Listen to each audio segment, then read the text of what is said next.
Hi there. My name is Mark Mitford with HR Catalyst, and today I have the pleasure of talking to a gentleman, Glen Morrell, who's actually a director with Littlestown Foundry. And I know we're going to have a fascinating conversation with Glen because I know Glen, good morning, Glen. So, how are you doing today? I'm doing well, Mark. Good morning. Great. Well, thanks so much. And of course, some of you may be actually reading or listening to this in the evening or the afternoon, but it's morning for us. So, with that, so Glenn, I would love to find out. I had the pleasure of getting a chance to meet with you last week and having a great discussion with you. So, there's wonderful things we wanted to talk about, but today we wanted to focus on today's podcast. We wanted to focus on all the great things that are happening in the Littlestown Foundry. And for the first thing, it'd be interesting just to understand what is the history of Littlestown Foundry? Because I know it's got a fascinating history. So, would you mind sharing a little bit about the history and how long you've been with playing a part in the organization with our audience today? Yes, thank you, Mark. Um, I've been with the company for 39 years. The company was founded in 1916 by two brothers, Emery and Luther Snyder. In 1916, we started as a gray iron foundry. It was in 1939, during the war, World War II, that we produced our first aluminum castings. With D-Day being right around the corner now, our production during the wartime was about 95+% for the war effort.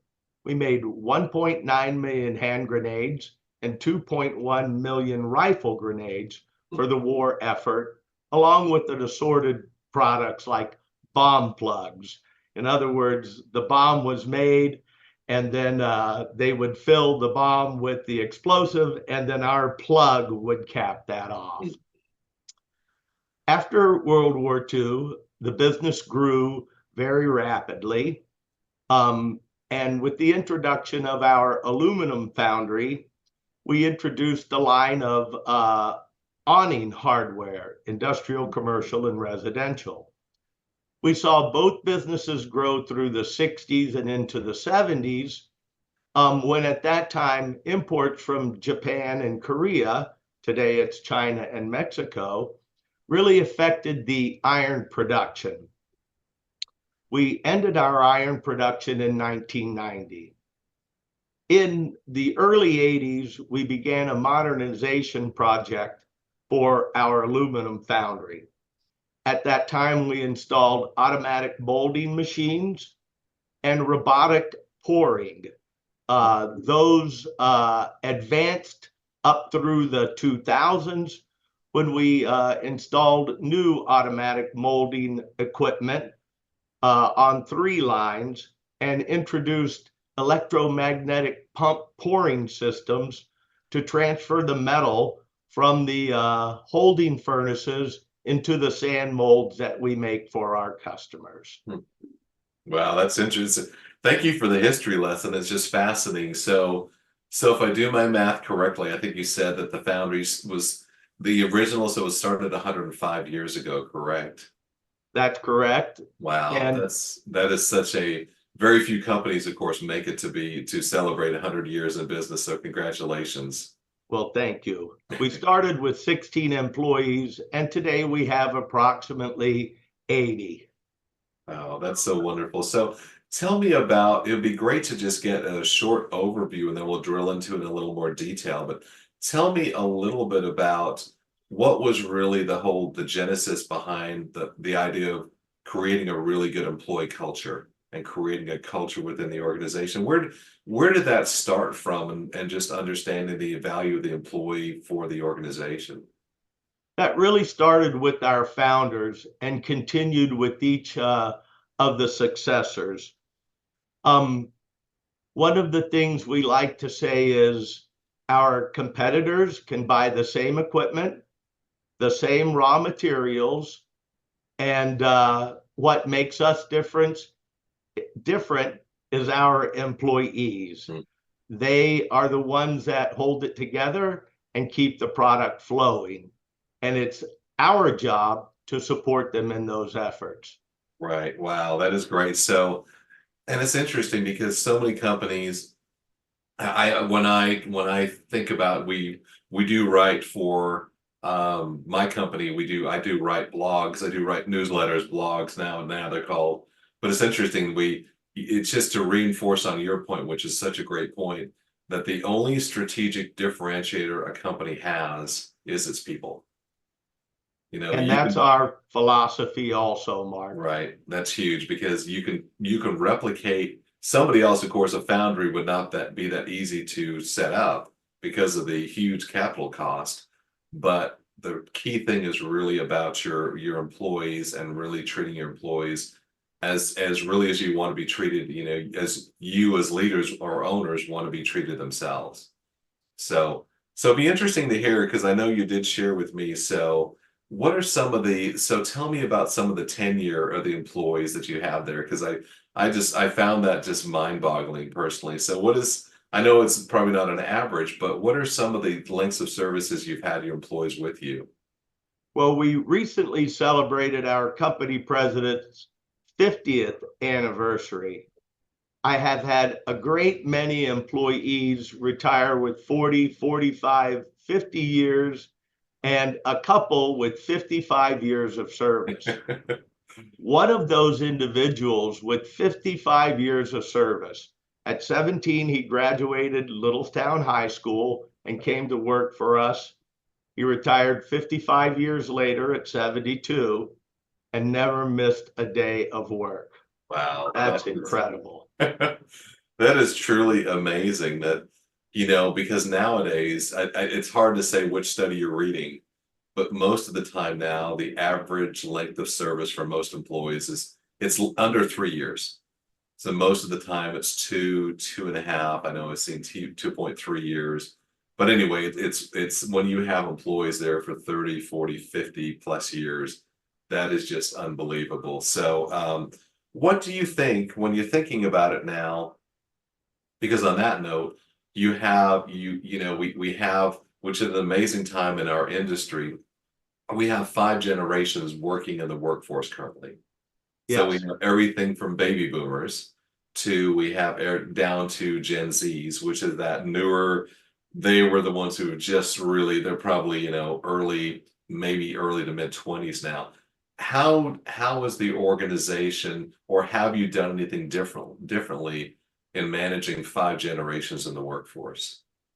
Well, I believe the value of the employee is what matters most. To have open conversations with them. Our doors are open. Anyone in the plant can come into my office, come into the company president's office, and speak with us, express their concerns, know that they're being heard and listened to, and action will be taken, good, bad, or indifferent, and the employee will let know. Um, the value of the employee, and that's both as an individual and as a group, is a very, very strong concern for us. We Mhm. understand that people need to be listened to, and that's at times a difficult thing to do or to learn. Right. And that is so true because and you know the fascinating thing here, Glenn, is I've been doing HR work for over 30 years. And it's the what you just said would have resonated. Well, I started working in the late 80s. But what you said resonated back in the 80s, resonated in the 90s. Nothing's really changed. And I think that one of the key things is that leaders, the recipe for being a good leader is still very tried and true about listening to your employees, about the idea of an open door policy is huge, and it's still a very major thing nowadays. And so it's just fascinating that, you know, some of the things that the Foundry has been doing for years, they were applicable 20, 30, 40 years ago, and they're still applicable today. So that's wonderful to hear. So what are the things So if you were giving some advice, and you may actually have companies that call on you just because you have such a great reputation, what advice would you give for organizations that don't have a really good culture now, or they're trying to reinvent their culture because they've grown a lot, or maybe they've acquired another company or something like that? What kind of sage advice would you give them around how would you start really either reinforcing or really creating a great culture within the organization? Well, I think like any project, Mark, it needs to start from the top.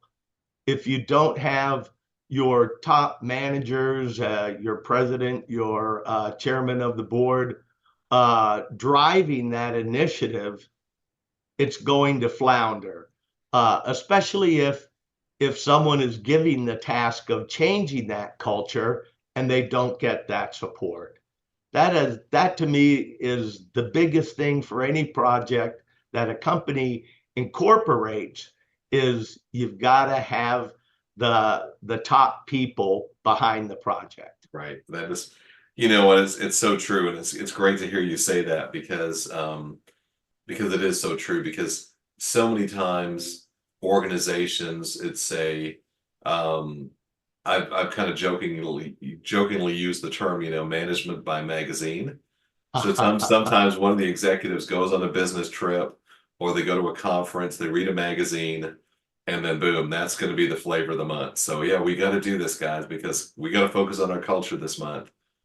But like you said, if it doesn't have staying power and it's truly not in the hearts of the leaders, and it's not something that they're driving and reinforcing, your culture will continue to be like almost like a roller coaster ride. We will just continue to ebb and flow. And so the great thing is that you've had leaders over 100+ years that have definitely reinforced that since the initiation and the start of the organization. I think, as you say, the ebb and flow is really demoralizing to your workforce. Okay, we're behind this month, but next month that goes on the back burner for, as you say, the flavor of the month. Right. Right. It's so true. So, with that, Glenn, why don't we just, you know what, we're going to take a short break, and it's just been a fascinating conversation with you. But we'll take a short break, and we'll come back to visit with our audience for the second half of the podcast in just a couple minutes. Thanks so much. Thank you, Mark. You want to grow your business, but people issues are getting in the way. Managing the people side of your business is complex and can feel overwhelming. Does this sound familiar? At HR Catalyst, people strategy is our business. We create and implement a people strategy with you so you can get back to growing your business. HR Catalyst was founded in 2013 with the goal of bringing the best-in-class HR practices to small and middle market companies.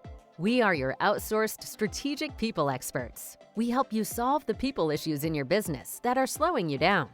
If you have HR concerns, you can schedule a complimentary call on our website at hrcatalystconsulting.com.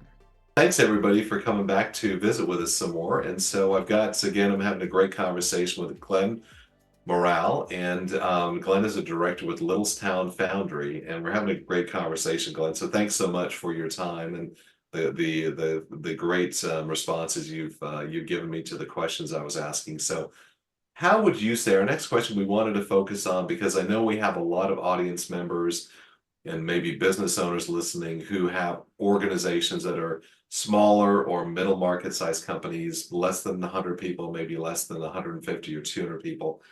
How do you think, how well do they really focus on creating a culture, because they are smaller? And what do you think what do you think are some of the challenges with a smaller organization to be able to create a great culture like you've created? I think the main challenge for someone in that position is they're too busy running or managing the day-to-day activities to make sure that whatever product they're producing is getting out the door, and don't look behind the door to see what's pushing that product through. So again, I go back to the value of the employee. Without our employees, we're nothing. We are here to provide support for them so they can do their job and leave with the level of satisfaction and ownership of what they've done. Right. That's so true. That's so true. And I know, so remind me, so Littlestown, how large is the community of Littlestown? The community is roughly 4,000 people. Okay. Uh, when I came, it was roughly 3,000 people. So we are experiencing some growth, mostly retirees moving up from Maryland. Okay, interesting. So, what have you done? So, what are some of the innovative or creative things you've done around hiring, and both on the hiring front and then when you're thinking about recruiting, what are some of the things you've done in the numbers of years that you've been associated with the Foundry? What are some interesting things that you would like to share with our audience around hiring or recruiting in such a small marketplace? Well, we have had generations of families, Hmm. their grandfather, their father, and they're working here now. Referrals from current employees tend to provide the best employees that we get. They tell their friends or neighbors about the working conditions here. Our walls are white. The foundry is well lit. There's no dust in the air. Uh, a lot of the, let's call it bull work that was being done in a foundry has been automated, from the pouring to the transfer of castings, uh, to some of the grinding operations and sawing operations that we've automated through CNC machinery. Hmm.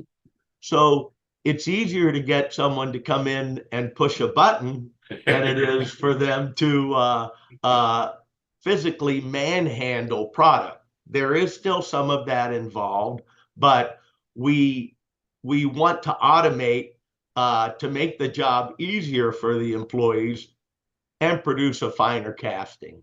Right. So that's great to hear. So, and the next question I was going to ask was around some of the technology. Both technology, well, automation of just the equipment you have, like you mentioned, CNC machines, but also, have you done anything like have you done things around like a manufacturing resource planning system? Have you automated things that will actually help to look at the workflow and the quality from a technology perspective too? Yes, we have an ERP system that helps us manage our workloads and our order backlog. That system allows us to do everything from the accounting tasks through the production planning, through costing, through routings. And with that, we also have and have had in place for many, many years, just like the ERP system, a preventative maintenance and predictive index that allows our maintenance department to keep our machinery running in top shape. That's great. So, and you mentioned to me before when we spoke, Glenn, what are obviously it sounds like you have a really rich benefits program for your employees. So, can you just give our audience today a little bit of an overview of what you do from an employee benefits to perspective to really look at taking care of the employee? Yes, our benefits package is very, very rich. We The employee pays 10% of the insurance premium for themselves and 30% for their families. We offer uh, short-term and long-term disability, life insurance, vision, and dental at no cost to our employees. We have a traditional defined benefit pension plan that is 100% employer funded. And in addition, we have a 401k plan. The 401k plan has a match of 25%. if you're over the age of 50, will match that catch-up contribution that you're allowed to make. In addition, we hold employee appreciation lunches. We have a summer company picnic, a Christmas party at the end of the year. So there are many ways that we try to recognize and reward our employees for their hard work. Right, that is wonderful. So because being in HR for as long as I how have there ever been any questions? Because obviously, like you said, you use a great term, it's a rich package you offer your employees. Have there ever been any questions about making it not as rich because it is so expensive to actually offer that? Have there ever been any debates within the leadership to say, well, we can't afford it any longer because of other pressures in the marketplace? And have those conversations happened? And what was it sounds like the outcome, I know the outcome, but what were those conversations around possibly not making it as rich a benefits package? We started our 401k plan in 1997. There were some lean years. During those lean years, our match can range from 0 to 25%. 1 year, the match was 15%. 2 years, the match was 20%. And it's been 25% ever since then. Our reason for being here in Littlestown is to provide jobs to this town, this industry, and make our business grow and be profitable. As I said earlier, the value of the employees is key for us. We want to be here another 100 years, providing good paying jobs with rich benefits for our employees. Wow, that's so great to hear, because it is, unfortunately, I hear some business owners who they don't have the same thinking. I guess I'll just be I'll just be concise and just say that they just feel like, as with the pressure, especially around healthcare costs, because those continue to go up. And I'm sure with the workforce you've got people who are 40, 50, you may have some folks that are in their 60s who are still actively working in the foundry. It's, healthcare costs, a lot of that's going to go up with the age of your workforce. So it's so great to hear. It's kind of like, it's almost refreshing to hear that there are some almost non-negotiables around creating an employee-friendly culture, that, you're not going to make less rich, or you're not going to try to save a couple of bucks here and there, and making sure that the employee is going to be coming out. The employee is that person who's the most important within the organization. Mark, we even pay 70% of a retiree's Medigap plan. Wow. We've done that since the 80s, and hopefully we'll be able to continue that.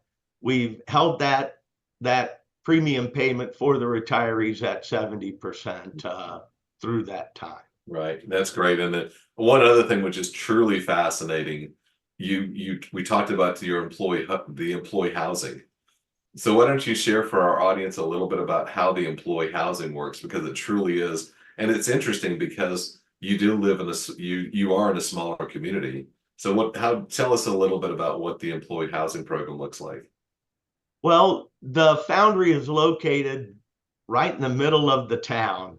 The square is less than a block away, and since we're in the middle of town, the surrounding houses would become available. And starting in the 50s, the founders were still living at that time. They lived to be age 96 and 97. They started buying houses, both to insulate the foundry from neighbors, but also to put our employees there.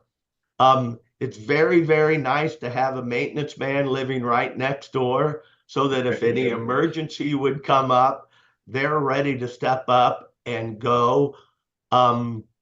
The housing situation is very, very difficult, as I'm sure you're aware right now. Mm-hmm. So having a number of houses with apartments in them has been very, very beneficial to our employees. Some have lived in those company houses for 30 or 40 years. So Oh, that is great. That's truly fascinating. Also, I think because you talked about some of the technology changes you've made and just how clean an environment it is, you've received a number of accolades, haven't you? Just to be recognized as such a great organization, not even just in the foundry world, but also just a great organization. So why don't you share a little bit about, even with everything you do for your culture and probably the cost of that, you're able to run a high quality, high profitable organization. well, in the foundry industry, the American Foundry Society named us the best green sand match plate molding foundry for aluminum in North America. Quality Magazine has ranked us in the top 10 in the United States for about the past 10 plus years. We have won many, many supplier awards, and we have two William Frischmuth Award winners that came from the foundry. Hmm. Now, most people don't know Colonel William Frischmuth, but he made the first commercial aluminum casting. It sits on top of the Washington Monument. For a foundry to have one award winner is outstanding. To have two is unheard of.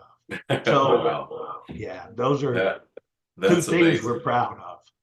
That's amazing. Well, you know, you're definitely, you should be proud for many reasons because of those accolades. So it just shows that everything you're doing, even though there's quite a bit of, I'm sure there's huge cost involved in the employee benefits you offer, you're probably quite profitable, and you also you can also run a high quality shop. So just it goes back to the pride the employees probably have within where they work and the work environment they're in, which is great to hear. So so for business owners that are listening that really are fascinated with what you said about culture and how important it is, if there were some that say, you know what, after hearing this, I really feel like I'm a little bit convicted about, I really need to do something from a cultural perspective, where do you think, where do you think, because culture is such a big thing, where do you think, what are some ideas and some thoughts you have around where should they start?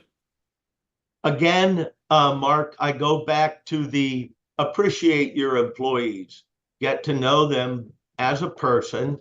I know many of our employees' spouses and their children. Um, the other day, a newspaper article was in of one of our employees' sons in a baseball game. I read the article. I spoke to the employee, and his reaction was just pride in his child. He was happy. I recognized that. That's something you can't buy, Mark. That's so true. So, kind of on that note around pride, Glenn, so what, with your lengthy service, with your tenure at the Foundry, what are you the most proud of? If there was one thing you're the most proud of at the Foundry and being associated with it, what is that one thing? Well, for me, Mark, it's being with just a great group of people. I've enjoyed my experience here from, let's say, the day I walked in until now.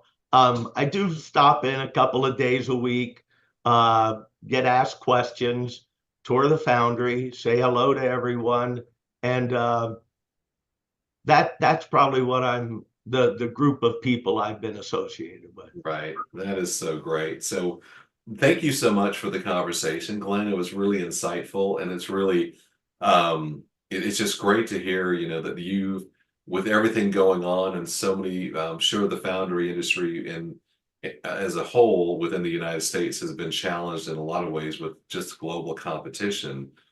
But you know, I go back to what I mentioned earlier about you have a recipe for success, which you've obviously you put in place many years ago with the actual founders and the owners of the organization, and they still are very tried and true today, which is wonderful to hear. So So I wanted to ask you I wanted to kind of migrate over to just asking you a couple of fun things about, and I'm sure, I don't know if you're an avid book reader or not, but if there's any 3 books that you would recommend, whether they're around leadership or culture or just books in general, what would those 3 books you'd recommend to our audience be?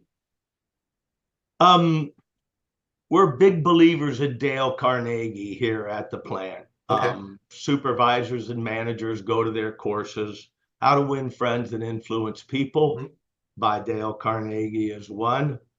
The 7 Habits of Highly Effective People by Stephen Covey, and a book called Necessary Endings by Dr. Henry Cloud. The relationship there is to a rose bush. As it's growing, it needs trimming. And those thoughts in the back of the mind there really make that an interesting book. And if I can add one more, Sure. a book called Beautiful Swimmers by William Warner. It's about watermen, crabs, and the Chesapeake Bay. Great. Oh, wow. That is great. So, wow, that's a great list. And I know there's some of those that are tried and true, the Dale Carnegie series, just a great, it's very timeless.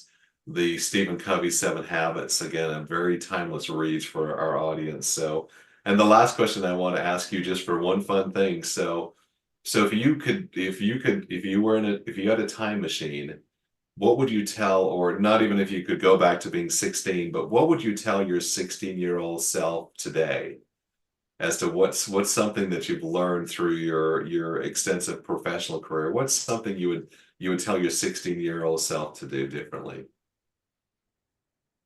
I think I would look back, and you've got to remember the cost of college in 1975 when I went was not what it is today in 2024. But if I were a 16-year-old today, I would take a hard look at trade schools. How hard is it to find a plumber or an electrician? How hard is it to find a machinist for our machine shop? I think these are paths that individuals can get into and make a very, very good living without a 4+ year investment into higher education. That's my thoughts today. No, that is great because it is so true. And I know that where I live, so I live in Dallas, the Dallas area. So we are growing leaps and bounds, and one of the biggest challenges in our labor market is finding good tradespeople. Because unfortunately, well, good or bad, and again, I have several degrees, so I shouldn't say this, but there are some people who are truly, they're not geared towards going to a 4-year university, and they are great with their hands and they love mechanical things. Something breaks and they know how to fix it. And like you said, you can make an extremely great living by being a tradesperson, and there's always going to be that need. So which is great to hear. So Glenn, if people wanted to know more about Littlestown Foundry and they're fascinated by it, how could they either get in touch with you, or how would they find out what is the website for Littlestown Foundry? It's www.littlestownfoundry.com. There is a link there for anyone that would want to contact me, or they can just contact me at my email address, which is glenmorrell@littlestownfoundry.com. Great. Well, thank you so much, Glenn. This has truly been I love doing this part of what I could say this is my job, but it's more of a passion of mine too, because you find out, I got to meet Jared Weaver, who's the executive director of a society, a nonprofit that actually brings foundries together. And I was very fortunate and blessed that I was able to speak there earlier this year at a conference. So it's fascinating knowing this whole industry, which is a very vibrant, probably multi-billion-dollar industry in the US, still is alive and well. and it's great to hear, and it's great to get your insights today with you, Glenn. So again, I appreciate your time and your thoughts, and have a great rest of your day, Glenn, and we'll talk to our audience. We'll talk soon, and we'll look forward to our next conversation. Thanks so much. Bye-bye. Thank you for the opportunity, Mark. You're welcome. Thank you.